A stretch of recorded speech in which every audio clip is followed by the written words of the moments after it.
Let me mention one other case. A political scientist by the name of Ian Hurd, who teaches at Northwestern University, was commenting on the debate about whether the U.S. should become involved in bombing Syria to stop the effort to basically kill the opposition that the Assad regime was engaged in.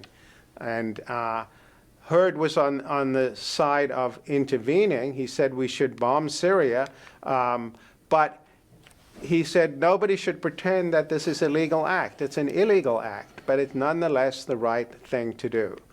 So all of these kind of cases create what I call here a paradox of discomfort. Because if we go back to the Eichmann problem, think about our earlier discussion. On the one hand, when you talked about what made you uncomfortable about Eichmann, your basic complaint was that he didn't make a moral judgment about what he was doing, that he didn't question authority, that he didn't pay any attention to who it was he was transporting, whether it was the right thing to do, that he just wanted to be a good manager, to be applauded, to get an A. On the other hand, when we talk about what Israel did, they did what you faulted Eichmann for not doing.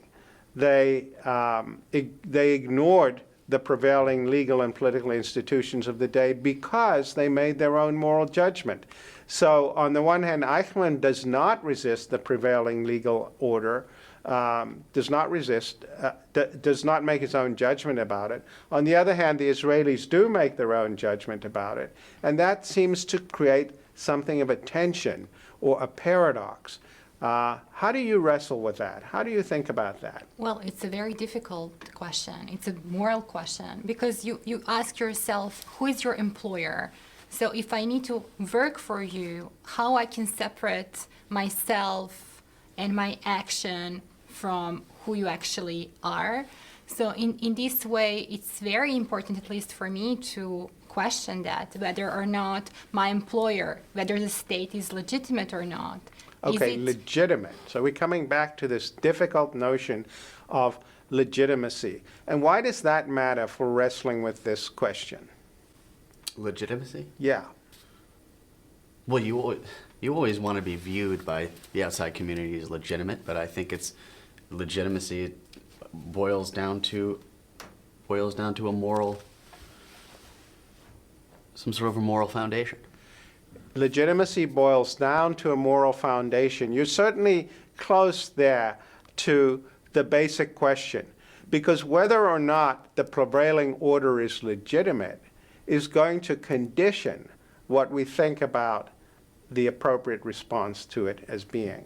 So if we think back again to the Third Reich, the Eichmann case, of course, it was morally a very difficult case, but conceptually it's a very easy case. And the reason it's an easy case conceptually is nobody today has, or virtually nobody, small Nazi fringe parties still in Germany, but basically nobody has any doubt that the Nazi regime was a criminal regime, that it was engaged in an indefensible actions on such a scale that it was simply an evil regime.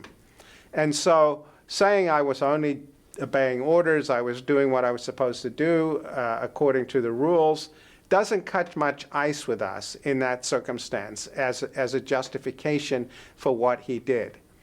These other cases we've been talking about are much more complex. They're much more ambiguous because, after all, if you think about what Israel did, yeah, they didn't give Eichmann his due process in every sense of the word, but certainly he got some process. He had a defense attorney. There were rules of evidence. He certainly got some process. There is this problem of needing to, everybody recognizing the need to ask for forgiveness rather than permission, otherwise he was going to escape scot-free.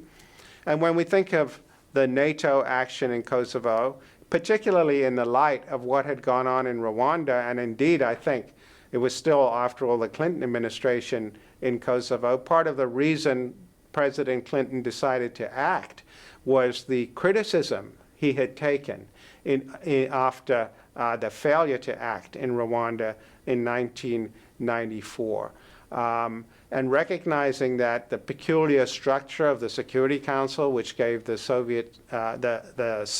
Russians, as they by then were, a veto, and they were allied with the Serbians in this conflict, meant that there wasn't going to be an authorization.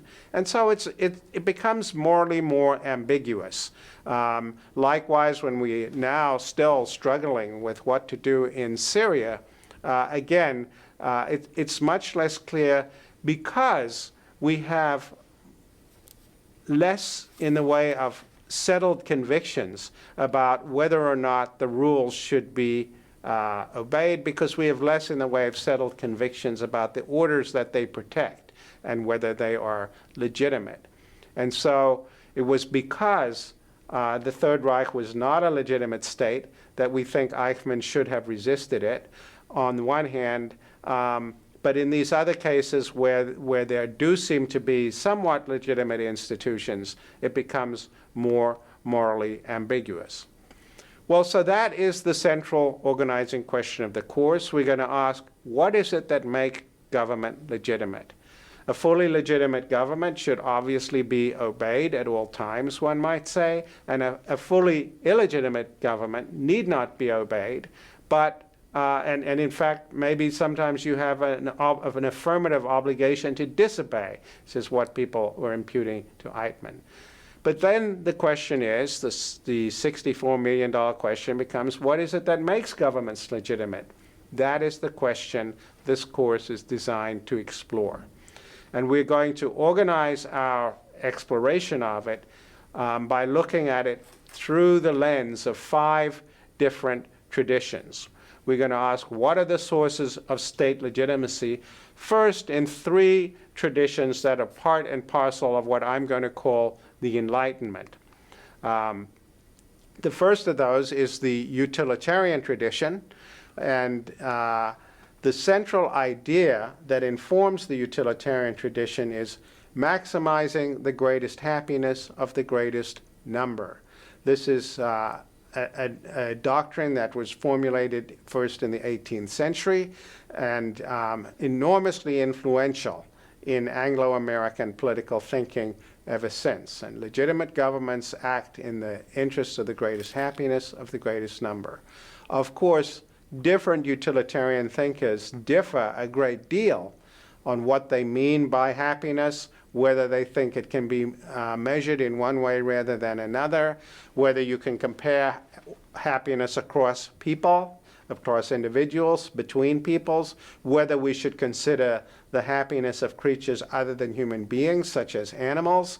All of those sorts of considerations get dealt with in different ways by different utilitarian thinkers.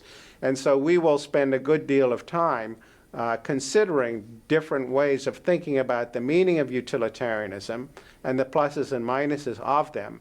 But still, at the end of the day, utilitarian thinkers are all committed to some variant of the view that legitimate governments promote happiness or utility of the people who they govern.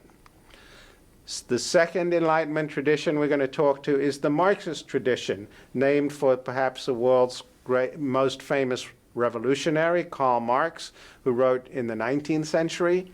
And the Marxist tradition revolves around the concept of exploitation, or more precisely of limiting or eliminating, in the best possible case, exploitation. Again, as with the utilitarian tradition, there's huge disagreement within the Marxist tradition as to what counts as exploitation, how you know it when you see it, just who exploits who in different circumstances, what can be done about it, whether exploitation can indeed be eliminated in a communist utopia, as Karl Marx himself believed, or whether it can only be ameliorated, and if so, if we're only going to be talking about different degrees of exploitation, how do we calibrate those degrees? All those sorts of questions occupy people who operate in the Marxist tradition. But their basic framing preoccupation is with the concept of exploitation. And then the third Enlightenment tradition we're going to attend to is the social contract tradition. This is a tradition which in its modern form begins in the 17th century with the works of Thomas Hobbes and John Locke, and is later developed by Jean-Jacques Rousseau, Immanuel Kant, and modern social contract theorists like Robert Nozick and John Rawls, all of whom we will attend to as we trace the evolution of the social contract tradition. We'll discover that they have many disagreements among themselves, again, but what they all affirm at some level is the notion of consent. If you ask a social contract theorist what makes a government legitimate, it's the extent to which it is authorized by the consent of those over whom it exercises political power. So those three Enlightenment traditions, the utilitarian tradition geared toward promoting happiness or utility, the Marxist tradition geared towards limiting or getting rid of exploitation, and the social contract tradition, which wants to constrain governments by the consent of the government, are the three Enlightenment traditions that we're going to explore for the first 2/3 or so of the course. Then we are going to look at the reaction against the Enlightenment, where the core Enlightenment values are rejected. And instead, what anti-Enlightenment thinkers tend to appeal to is the notion of tradition. What makes a government legitimate is to the degree that it respects the traditions that gave life to it in the first place. We see this in the US, for example, in debates about the original intent of the framers. So a justice like the Supreme Court Justice Antonin Scalia appeals to the traditions that were established in the creation of the American Constitution as what should constrain us. And so anti-Enlightenment thinkers, we're going to start with Edmund Burke, the Irish thinker in the 18th century, who was appalled by the French Revolution, and particularly the aspiration of the French revolutionaries to sweep away everything had previously existed and build new institutions.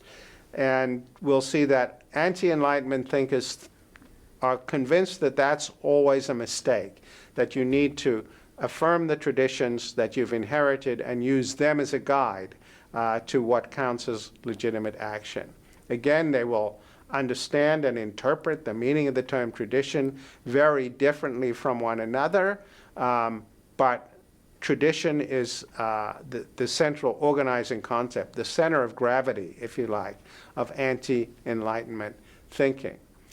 And then in the last part of the course, we're going to look at the democratic tradition, which says, in contrast to all of these other appeals, such as utility, getting rid of exploitation, consent, and tradition, that no, in fact, what matters is the principle of affected interest, that governments are legitimate to the extent that they govern in accordance with the interests of those over whom power is exercised. And that's the notion that gave rise to the democratic revolutions of the 19th, 20th, and now 21st centuries, and have become seen as the main font of legitimacy in the modern world.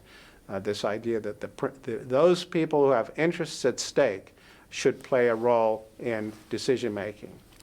Now, all of these traditions, to some extent, overlap with one another, at least at the margins, and we'll talk to some extent about those questions. But they're also importantly distinct, and it's therefore useful to consider them separately.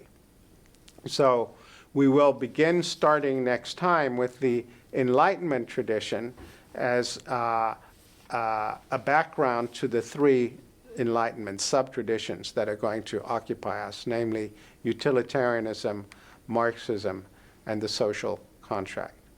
See you then.